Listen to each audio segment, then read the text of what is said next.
Good afternoon, everyone. Good afternoon. So you just heard from my colleague over at the State Department who has confirmed that Hamas sent a response. I'm going to turn things over very quickly to my colleague, Admiral John Kirby, who will share more updates in the region. Okay. Good afternoon, everybody. As Karine noted, there has been a response from Hamas to the hostage deal. We're currently reviewing that response, and we're discussing it with our partners in the region. Director Burns, as you know, is there, and he's working this in real time on the ground. I won't be able to comment any further on this until we know where things stand. I hope you can understand that. I know everybody's curious about what's in this response, what the Israeli reaction to it is. I'm just not going to get ahead of the process. We want to get these hostages out. We want to get a ceasefire in place for 6 weeks. We want to increase humanitarian assistance. And the last thing that I want to do is say anything at this podium that's going to put that process at risk.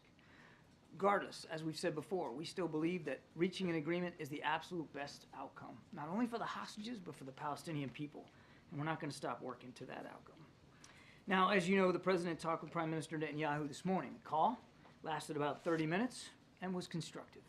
The President reaffirmed his message on Yom HaShoah, Holocaust Remembrance Day.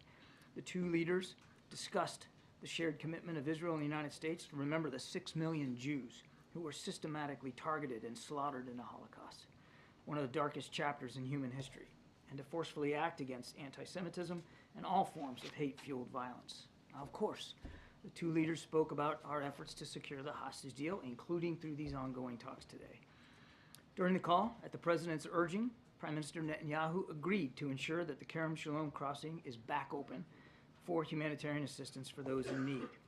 And I also want to take a moment to address the latest reports now out of Rafah, which was also a topic of discussion on the call.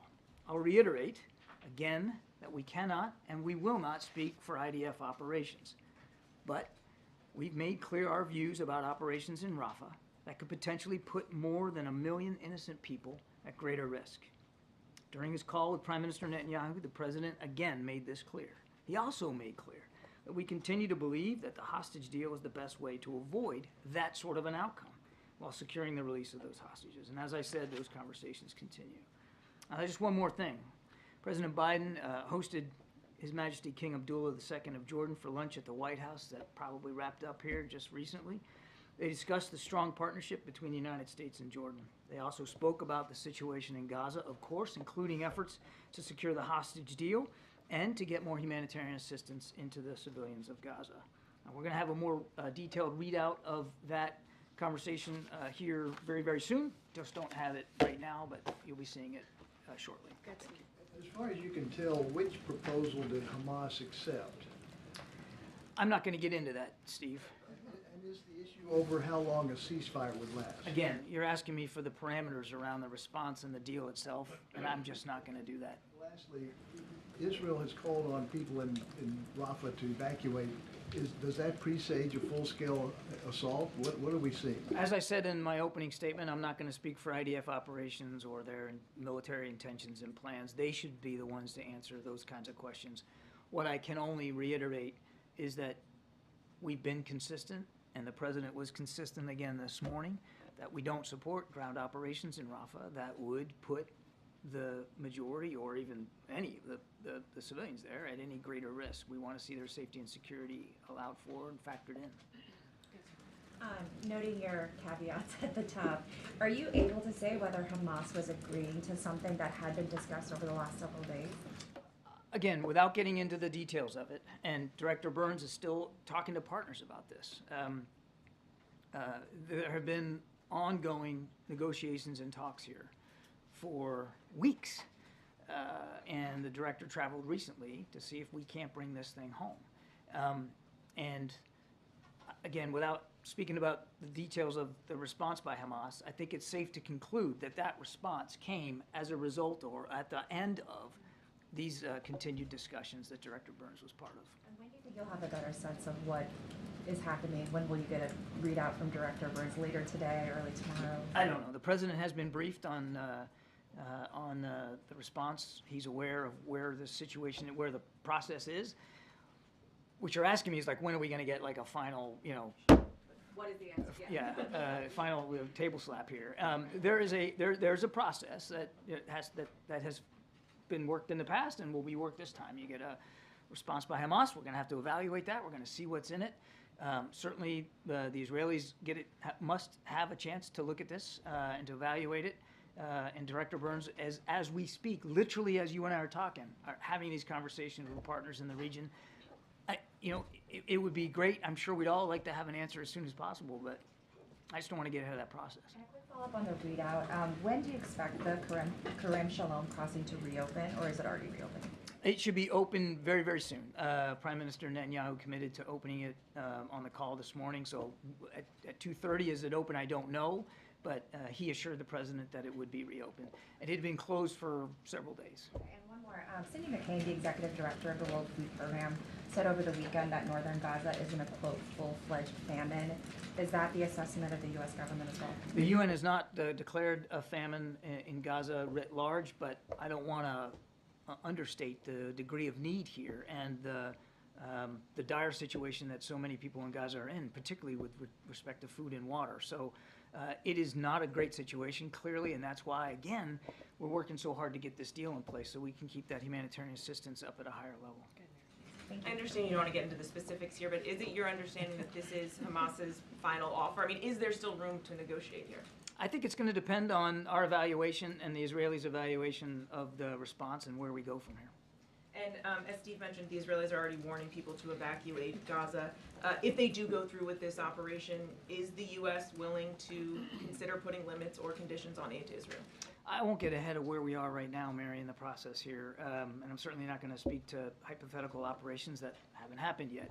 So I think we just have to see what transpires. The president was very direct and consistently so this morning, that we don't want to see major ground operations in Rafah that put these people at greater risk. But a month ago, the administration did make clear that the U.S. would change its approach, right, if Israel didn't take significant steps to address the humanitarian crisis. That's Does right. that still hold? Is it possible that the U.S. could change course if the humanitarian process isn't improved? Of course. And We always, presumably we always have the right to adjust our policies as appropriate, and that has not changed, no. And presumably an operation in Rafah would jeopardize steps to address the humanitarian All I crisis. can say is we've been very direct and very consistent in our views of concerns about operations in Rafah. Does the U.S. currently have any sense of whether Israel is inclined or not inclined to accept this deal? I won't speak for the Israelis. When the president and the prime minister spoke earlier today, was this specific framework discussed, and did the president encourage or pressure on the prime minister to accept this framework? You're talking about what Hamas says they responded to. So just so you have the tick-tock here, when they were talking this morning, we did not have news that Hamas had responded. So that news broke after the call. That said, as I mentioned in my opening statement, of course they talked about the hostage deal and the importance of getting it secured. So you're saying when the two leaders spoke, Hamas had not yet It would be accepted wrong. this framework, Yeah. so the president would not have specifically asked the prime minister to Correct. potentially It would be accept wrong this. for you to conclude that the call this morning was about having the Israelis accept the Hamas response. The Hamas response hadn't happened yet. Did he broadly encourage the prime minister to get yes to some sort of deal? As he has consistently with Prime Minister Netanyahu, urged that we get this deal secured. But it wasn't a pressure call. It wasn't about twisting his arm towards a certain set of parameters. Director Burns is in the region having these conversations with the Israelis, the Qataris, the Egyptians, as we speak, and that's the forum for working out the parameters of it. But the president clearly talked to the prime minister about the importance of getting a deal done. Yeah. And John, what is the president's position on a limited operation into Rafah?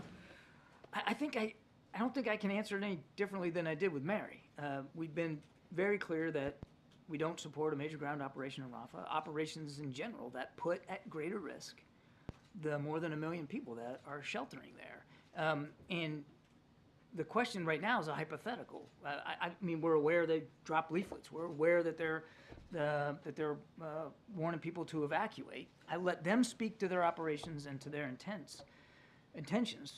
nothing's changed about where we are with respect to operations in Rafah that could put those people at greater risk. Right, but you know that they are asking people in the area to evacuate, and the possibility of a limited Rafah operation is on the table. So I'm asking, does the president believe that Israel can execute a limited operation into Rafah while adequately protecting the lives of civilians there? The president doesn't want to see operations in Rafah that put at greater risk the more than 1 million people that are seeking refuge there. So you wouldn't support a limited operation into I Rafah? think I've answered the question. Okay, Francesca, go ahead. Picking up on the timeline, so prior to Hamas saying that they accepted this proposal, what, as you understood them to be, were the sticking points for either Hamas or the Israelis in the deal that had been on the table? I'm not going to get into that. Okay, did it involve Rafah in any way? I'm not going to talk about the parameters of the proposal that was worked before this Hamas response, and I'm certainly not going to talk about the response right now. I mean, I do understand the curiosity, and you guys are all asking exactly the right questions, all very fair. But I really do hope you understand that the last thing I would ever want to do from this podium is say something that could put this very sensitive process at greater risk. We are at a critical stage right now. We got a response from Hamas. Now Director Burns is working through that, trying to assess it, working with the Israelis. I mean, my goodness, folks, I don't know that it gets any more sensitive than right now. And the worst thing that we can do is start speculating about what's in it. And one more thing on Rafah, what was your understanding why the Israelis were only evacuating part of Rafah at this time? You'd have to talk to the Israelis. Go ahead, Dan. Thanks, Karine. Thanks, Admiral. You've previously said several times that the ball is in the court of Hamas at previous stages of negotiations. Would it be fair to say now that the ball is in Israel's court? It's going to depend on what the response actually says and the conversations that we have with the Israelis about where we go from here. And just one other thing, if I can ask, I mean, do you have any sense that Israel is currently using this threat or the start of an operation in Rafah as a means of putting pressure on Hamas at this stage of the negotiations? Again, you'd have to talk to the Israelis about their intentions. Franco. You said that you did not know the news during the call, but were you surprised by, was the White House surprised by Hamas saying that they've reached a deal or agreeing to the agreement? It wasn't like we had a heads up about it. We knew that, as I said publicly, they had a proposal in front of them, and as was I was just reminded of the fact that I said many times, it was ball was in Hamas's court. So we certainly knew that they had it before them, and we were waiting on word. We had hoped that there would be word very, very soon. We certainly hoped that there could be word today, but did we know the exact moment that Al Jazeera was able to break the news that Hamas had a response? No, we didn't predict that particular moment. Are you encouraged that you are at this sensitive point? You've been talking about it's a very sensitive point, it's important. We'll be encouraged when we get a deal in place and we can start seeing hostages get back with their families. That'll be encouraging. And if I can, what role, if any, do you feel like the leaflets and the pressure of an evacuation or the announcement of evacuating, do you think that had any role in triggering Hamas to do I don't think we know that. John, can you talk a little bit about the timeline, as the administration understands it, of those evacuations? How much time do people have to leave? Did you guys put any demands on the Israelis in terms of how those evacuations are to take place under the parameters that you guys have talked about? We're asking questions of the Israelis about what their intentions are here and what the larger purpose of this evacuation is, and sort of where they're wanting to go. I think to answer your question, though, you'd really have to go to the Israelis and to speak to their military operations and plans. I'm not going to get ahead of that. But are we curious about the timing and the intent and where they're going? Yes, absolutely. And the president expressed our curiosity about that on the call today. But more than curiosity, are you expressing what you want to see happen in terms of those evacuations, how they take place, whether Israel is prepared for people moving around within Rafah? I would just say, again, without, I don't want to get ahead of operations that haven't happened. I don't want to speak for the Israeli military. I can just say that we don't want to see operations in and around Rafah that make it harder for the people that are seeking refuge there and shelter to be safe and secure. And we have made that case privately to the Israelis. The president did it again today with the prime minister directly. We certainly made it publicly. We've been very, very consistent about that. John, noting everything that you've said about the concerns expressed by the U.S. about the risk to Palestinians in Gaza with a full-scale operation, is the U.S. still aligned with Israel in its intention to eliminate the terrorist threat posed by Hamas? Of course. And is there any feeling that Hamas may be trying to trick the public in some way? You heard Israeli officials commenting on this latest proposal as a trick, and there's been a lot of pressure to. Go ahead. Yeah, no, go ahead, sorry, I'm listening. Well, there's been, pressure on the administration to make sure that the needs of Palestinians are being served, and that the U.S. support for Israel isn't, overhanded. And you had the report come out earlier today, or maybe yesterday, that the U.S. was potentially weighing withholding an arms shipment to Israel. Is there any concern that Hamas was trying to capitalize on that public pressure and, play a trick, as Israeli officials put it? I mean, I don't think there's any possible way I could answer that question unless I got between the ears of Mr. Sinwar, and that's a place I really don't want to be. I think that is a great question for him. It's interesting. I stand up here and answer questions. Karine does. Matt Miller at the State Department, Pentagon colleagues, the President does. Prime Minister Netanyahu does, and the IDF military spokesman does. You know who hasn't answered a single question about his intentions and what games he might be playing or where he intends to take this? Mr. Sinwar, the head of Hamas. And I think it's high time that he answers some of these questions and he come clean about what his intentions are. I don't know. All I know is we've got a response. Bill Burns is looking at that response. He's talking to the Israelis about it, and we'll see where this goes. Hopefully, whatever's in this thing, hopefully it can lead to those hostages getting out real soon with their families where they need to be. And as each day passes, their lives get further at risk. So time is really of the essence here. Well, noting your answer, is it still a good idea to try to negotiate with terrorists then? It's not like we sit down pie in the sky and say, hey, today's a good day, let's negotiate with terrorists. You got to negotiate with who you got to negotiate to get people back with their families. So frankly, if there's a better idea to get those hostages home with their families, I think we'd love to hear them. I just don't think there's another way to do it. There's no other way to do it, quite frankly. You got to negotiate through Qatar with Hamas to get those folks back with their families. I mean, that's the hard work of diplomacy. Sometimes it means you got to sit across the table from some really bad folks that you'd rather not have to talk to, but they got those hostages and we want them back. But the U.S. backs Israel's intention to eliminate Hamas. We, of course, back their right and responsibility to go after the Hamas threat, to eliminate that threat. Now, look, Jackie, I've said many times here, you're not going to eliminate an ideology through military operations. But does Israel have a right and a responsibility to eliminate the threat that they suffered on the 7th of October? 100%, absolutely they do. And we've been nothing but very steadfast on that. Thanks, Grant. Thanks, John. Speaking about a TikTok, what prompted this morning's call?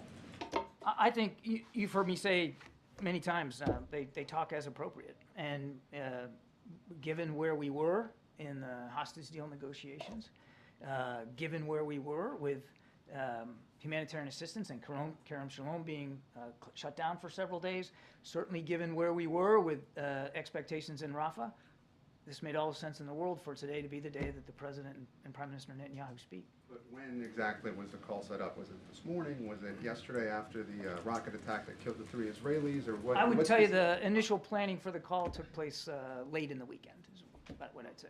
And one more on a different topic. Why did the U.S. halt an ammunition shipment to Israel last week? Yeah, look, I've seen the press reporting on this. All I can tell you is that, to Jackie's question, our support for Israel's security remains ironclad, and I'm not going to get into the specifics of one shipment over another. Our NBC is reporting that it included 2,000-pound bombs that may have been used in Rafah. Did concerns over Rafah and what the Israelis could use this ammunition for, did that play any role in halting that shipment? Don't have a better answer for you other than the one I just gave you. I just want to go with that question one more time. Did the United States put a pause on an arms shipment to Israel? Is that reporting correct? I'm not going to confirm that reporting. Okay, just on another topic, well, same topic, different question. Over the weekend, the Queen of Jordan said in an interview that the United States is giving the world mixed messages, and offering both expressions of concern and support for Gaza, in addition to providing arms to Israel. Can you comment at all on this, on her criticism or her critique of the United States position? I'm not gonna. I don't think it'd be appropriate to get into a back and forth here from the podium on this. We have said that two things can be true at once, and they are. Israel has a right and a responsibility to defend itself, and we're going to continue to provide for their security and help them with that. And at the same time, they have a right and an obligation to be careful about civilian casualties and getting more humanitarian assistance in. And that's why we're working so hard on this hostage deal.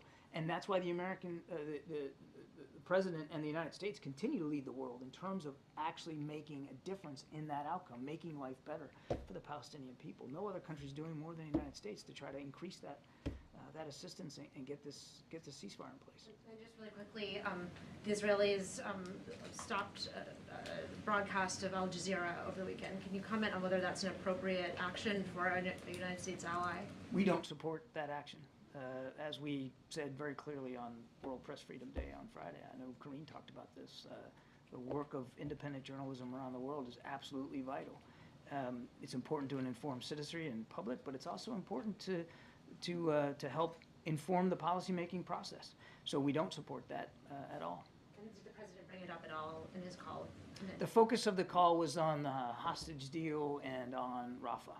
I'm going to give it to But you Al saw Jazeera. I think I put a statement out this morning on that, so we have officially reacted to Good, it. Al Jazeera. Sorry. Thank you so much, Karine. Thank you, John. Is the administration planning on discussing the banning of Al Jazeera in Israel with the Israeli government? We just celebrated the freedom of press here in the United States and across the globe, and then this decision came, and it was really a big shock. As I just said, we don't. This issue with the government of Israel. We have raised this issue, and I made a public statement about it. And on Rafah, has Israel presented or provided the administration with a comprehensive plan for Rafah until now? No. Good. I want to take you back to this report on whether shipments were paused. Okay. Are the reports wrong? I'm not going to confirm the press reporting, Ed. What I've said is our security commitments to Israel are ironclad. The president pushed very hard to get that supplemental funding so that we can continue to help Israel with its security needs. And You can appreciate the ambiguity makes it sound like it's true. I can't speak for what you appreciate in my answer. All I can do is tell you that my answer is not going to change. All right. What is the definition of a assault or attack on Rafah in the view of the White House that would be seen as impermissible? There hasn't been an assault or an attack reports in tonight terms that of there a are- ground operation at this time, so let's not get ahead of where we are. President did express, again, our concerns about operations in Rafah that would put at risk these people trying to find shelter there. I think it would be a futile exercise for me to get up here and give you a laundry list of what would or would not compose some kind of ground operation in Rafah. We have to, well, let me put it another way. The IDF has to speak to what their intentions and their plans are. But it's still ground operation versus missiles that may be landing over Rafah tonight, which is what we're hearing. Well, it doesn't matter whether it's missiles or rockets, things that kill innocent people, that's not okay. And again, the president made it clear that we don't want to see operations in Rafah that put at risk those 1.5 million people that are there. How does the president assess Bill Burns' ongoing attempts to make sure this deal comes together? It's a nice side way of getting at sort of talking to the parameters of the deal. I appreciate that. He's very grateful for. No, I was more genuinely interested in what he thinks Oh, of really? CIA director's work on this. Yes. Excellent. I'm sorry, I impugned your question. Look, I think he's very grateful for the work that Director Burns and the whole team has been doing to try to get us to this point. But it only really matters if we can get the deal in place, and I'm sure Director Burns would agree with me on that. And those hostages can get home. But he's done terrific work thus far, and I know that he wants to see that get this across the finish line is just as much as we do. Thank you, Karine. Admiral, on a different topic, reports breaking this last few minutes that a U.S. soldier has been detained in Russia.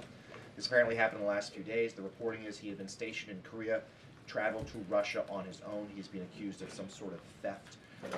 Is the administration aware of this report? Yes. What can you tell us about what happened? I can't really say much about it right now, Jonathan. I hope you can understand that. And certainly it's a better question put to our DoD colleagues, but we are aware of this case. And another matter just related to Russia, there's been threats from Moscow in the last couple of days about striking British military facilities because of and also simulating nuclear drills as it sharply rises tensions because of weapons manufactured in the UK being used in the conflict. This says it could potentially apply to other allied countries as well, theoretically the United States. Do you have a response to that? Well, what I'd say, number one, is it's just reckless and irresponsible for the leader of a major nuclear-armed power to be saber-rattling the way that he is with respect to potential use for nuclear weapons. Obviously, we monitor this and have continued to monitor this very closely. I can tell you we've seen nothing, even despite the reckless rhetoric, that would cause us to change our strategic deterrent posture. And look, lastly, if Mr. Putin and Russian officials are worried about their troops in Ukraine getting hit with weapons from other countries, then the easiest thing to do is just take your troops and leave. There are reports of AFP right now that Israel is committing airstrikes on Rafah, intense airstrikes on Rafah right now. What would that timing mean to the relationship between the President and the Prime Minister? Well, sir, you know something I don't know. I haven't seen those reports. I can't confirm it. I'll just go back to what I've said.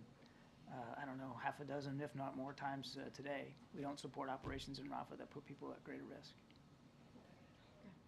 Thank you, Karine, and thank you, John.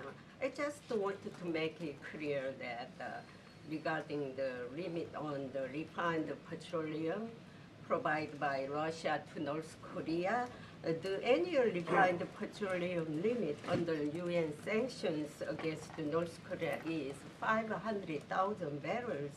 But last week you said that the limit was exceeded at 165,000 barrels in March alone. So how many barrels were supplied in January and February? I will have to take that question and get back to you. I didn't bring the barrel data with me today. One more quick question again. State Department spokesperson Miller said that the sanctions against this will be imposed this month, and North Korea oil tanker sanctioned by the UN is currently staying in Chinese water. So is China include the sanctions this time, or sanctions against Russia and sanctions against China altogether? I will admit that I will owe you now yet another answer. I'll get back to you with something more detailed. I will only just say, to exit myself from this question gracefully, that we want everybody to enforce the sanctions that are against North Korea appropriately and consistently, and not everybody does. And North Korea has benefited from sanctions evasions by countries in the region and beyond the region. I'll leave it at that. Thank you very much, Karine. Thank you very much, John. I had a question on Russia and growing ties between China and Russia. Putin is reportedly visiting China this month, and right before this visit, just last week, we learned that Russian police raided the homes of Falun Gong practitioners in Russia. This is a group persecuted in China, and detained several of them. Does the White House have any reaction to this? And I have a follow-up on my... I haven't seen the reports about the detention of these individuals. If they're true, certainly that would be concerning to us. But I'd probably refer you to the State Department to speak a little bit more about that than I can. Just again, writ large, we have seen China and Russia try to grow closer together. We believe a big reason for that is, frankly, the United States and putting themselves in positions to either oppose our foreign policy objectives or to try to be an obstacle to them in many, many different ways. So it's concerning to us. The most specific concern that we have right now is the fact that some Chinese companies are providing microelectronics and components so that Mr. Putin can continue his defense industrial base improvements and developments and put weapons in the field that just kill innocent Ukrainians. And again, we've made those concerns clear directly to our Chinese counterparts and at the UN. Jan, Oh, you have the last question. Yeah, I did want to ask, just a clarification first on the King's visit. Is he meeting with any other senior administrative, Defense Department, anybody? Not that I'm aware of. So this wasn't like a broader bilateral kind of? No. The president hosted them for lunch. They've done this before in the past. And secondly, can you give us I can't, but look, I can't speak to his whole schedule. He's in town, so I'm not aware of any other meetings, but that doesn't mean that he's got something. Broader bilateral here at the White House? No. And on the pier, the temporary pier, if you could give us an update on that and whether or not like a ceasefire would need to be in place for that to be fully implemented in operation. A ceasefire doesn't have to be in place for the pier to operate. Now, obviously, it's a whole heck of a lot easier if there's no fighting going on, but it doesn't have to be. In fact, one of the big issues that we are still working out is what the force protection laydown would look like and how not just the people operating the pier, but the material itself can be safe from any attack. As far as I know, and again, you should go to the Pentagon for more detail, essentially the pier itself has been constructed. It is not in place because last week they had some weather issues in the Eastern Med, so they weren't able to put it in place. You should go to the Pentagon for like where it is right now. As I understand it, it's still not being put into place. Then you got to anchor it, and you've got to make sure you build a causeway so you can get to and from it. So there's still a lot of work that has to be done to get it operational, and that would include the force protection laydown. But no, the short answer to your question is you don't have to have a ceasefire in place to use the temporary pier. Thank you, Admiral. Thank you, Karine. Appreciate you. Appreciate you. Thank you. Thanks. All right, I do have a couple things at the top. We wanted to get to the Admiral at the beginning. So tomorrow, the President will deliver remarks during the U.S. Holocaust Memorial Museum's annual Days of Remembrance ceremony. You can expect the President to make clear that during these sacred days of remembrance, we honor the memory of the 6 million Jews killed in the Holocaust, and we recommit to heeding the lessons of this dark chapter never again. He will speak to the horrors of October 7th, when Hamas unleashed the deadliest day for Jewish people since the Holocaust, and he will speak to how since October 7th, we've seen an alarming rise in anti-Semitism in the U.S., in our cities, our communities, and on our campuses. The President will touch on how his national strategy to counter anti-Semitism is putting the full force of the federal government behind protecting the Jewish community, and that all Americans must stand united against anti-Semitism. He will reaffirm that we respect and protect the fundamental right to free speech, but there is no place on any campus or anywhere for anti-Semitism. There is no place for hate speech or threats of violence against the Jewish people. Next today, as part of the Economic Opportunity Tour, Vice President Harris is traveling to Michigan to announce $100 million in funding and resources for small and medium-sized auto manufacturers and auto workers. The Vice President will also announce actions to expand workforce training and improve job quality in the EV supply chain. For decades, trickle-down economics drove manufacturers overseas. Thanks to the Biden-Harris administration's Investing in America agenda, companies are making historic investments in EV battery supply manufacturing. More than 20 auto and battery plants have been announced after no net new plants opened under the previous administration. Historic contracts secured by the UAW and the Big Three automakers in Detroit, as well as recent organizing victories like Volkswagen in Chattanooga, Tennessee, ensure that these jobs of the future will provide comparable wages, retirement security, and respect at work. These actions build on the Biden-Harris administration's ongoing work to ensure that the workers and businesses that built the auto industry remain community anchors for generations to come. And finally, I want to acknowledge some important news. While the previous administrations oversaw the largest one-year increase in murders ever recorded under this president's leadership, President Biden. Violent crime is at a nearly 50-year low.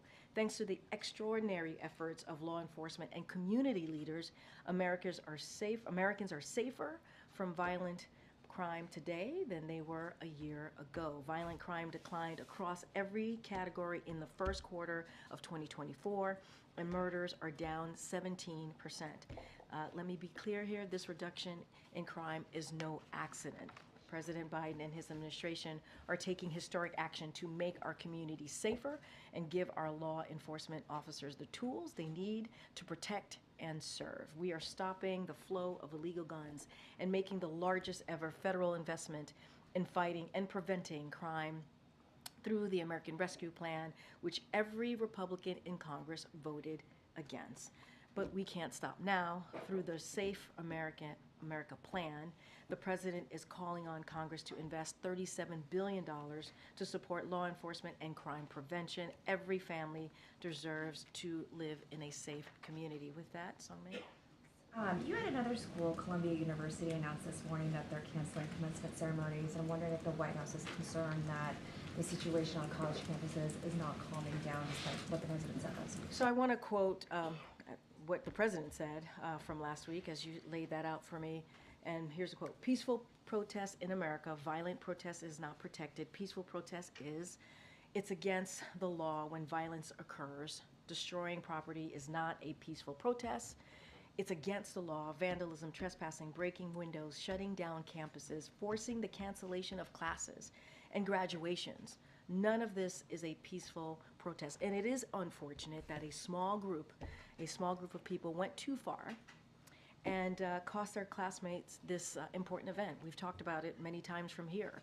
When it comes to commencement day and when it comes to speaking at commencement events, this is something that the president has done for some time now, and he understands that this is a moment of joy, a moment of celebration, and we feel for them. We feel for each of the graduates, and we're going to continue to reiterate the president's comments and statements and what we've said from this podium to call for protests peacefully, and that's what we're going to continue to do. But we do feel for them. These are graduates who are going to miss out on an incredibly important day of commencement.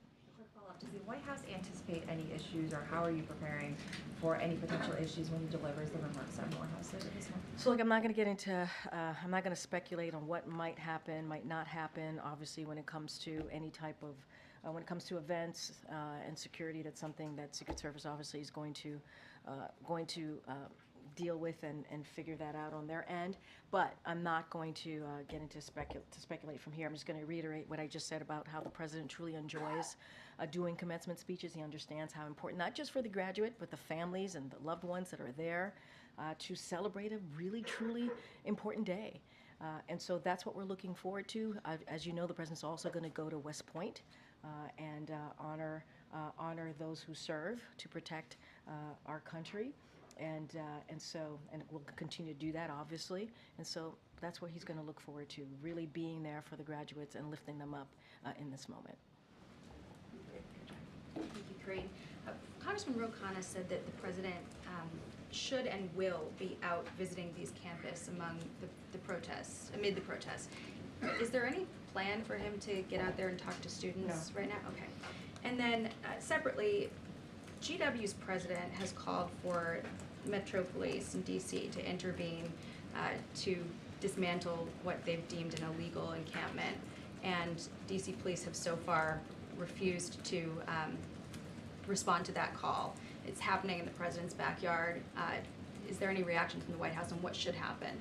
So that is something that I'm going to leave to the local law enforcement and the universities. That's for them to figure out, for them to work it through. They know what is happening on the ground, and we've always been very clear about that, and we'll continue to be clear about that. We're going to continue to call for peaceful protest. Dissent cannot lead to disorder, and so I'm going to continue to be very, very clear, as the president has been, as I have been, and so many of us here in this administration has been. Any idea why D.C. police would not respond to this call? I would refer you to the D.C. police. That's something for them to speak to. The back. And Okay. then, lastly, on these reported plans for the U.S. to bring over Palestinian refugees potentially, is there anything you can tell us about where we are in the works with that? And what I know it would depend on coordination with Egypt, which so far has been resistant to cooperate on this. What can you tell us about those plans? I don't have anything further to announce. I know I was asked this question a couple times last week, just don't have anything else to share.